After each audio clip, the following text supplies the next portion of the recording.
Accueillis en héros, les Rouges et Bleus auront au moins rallumé la flamme et créé une ferveur inédite depuis plus de 10 ans dans un stade des Alpes à guichet fermé.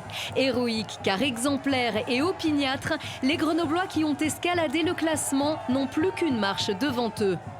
On a tout à gagner, rien à perdre, contrairement aux autres. Ils sont tellement forts et tellement généreux. Voilà, on est là pour eux. Héroïque enfin sur le terrain, finaliste battu une semaine plus tôt, le groupe doit battre l'avant-dernier de top 14 pour accéder à l'élite. Impossible, entend-on partout. Montpellier, champion de France 2022, son expérience, ses trois quarts surpuissants. Montpellier, au pied du mur, prend les devants et annonce, à raison de 2 essais, la couleur bleu ciel d'une rencontre a priori à sens unique.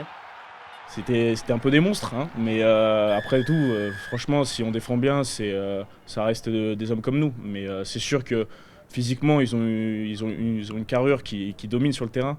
Mais je pense que ce soir, notre force, elle était dans le mental.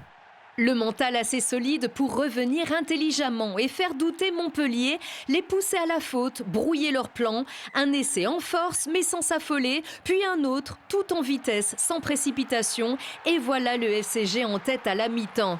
18-14, un score qu'il protégeait sans prendre de risques pendant toute la seconde période.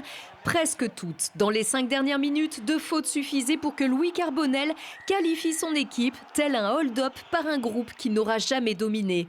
Non, c'est pas hold-up, voilà, c'est sûr qu'ils sont pas venus souvent dans notre camp, mais quand ils sont venus, voilà, ils nous ont mis à la faute, ils ont pris les points, et c'est une équipe qui maîtrisait plutôt son sujet, même si je trouve qu'on a fait le nécessaire pour les faire douter et pour les mettre en difficulté. Ils ont été réalistes, mais ils ont été que réalistes, quoi. Parce que franchement, la domination, on a répondu présent dans le combat, on a répondu présent dans pratiquement tous les secteurs. Et c'est frustrant, c'est encore plus frustrant, sachant qu'on perd la finale la semaine dernière, on repère l'Access Game là. Ça fait mal à la tête. Ouais. La frustration d'avoir raté d'un cheveu l'un des plus beaux exploits de l'histoire du club.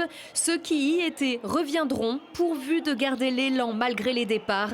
La mémoire de cette saison inédite devrait faire le nécessaire pour accéder enfin à une élite tellement méritée.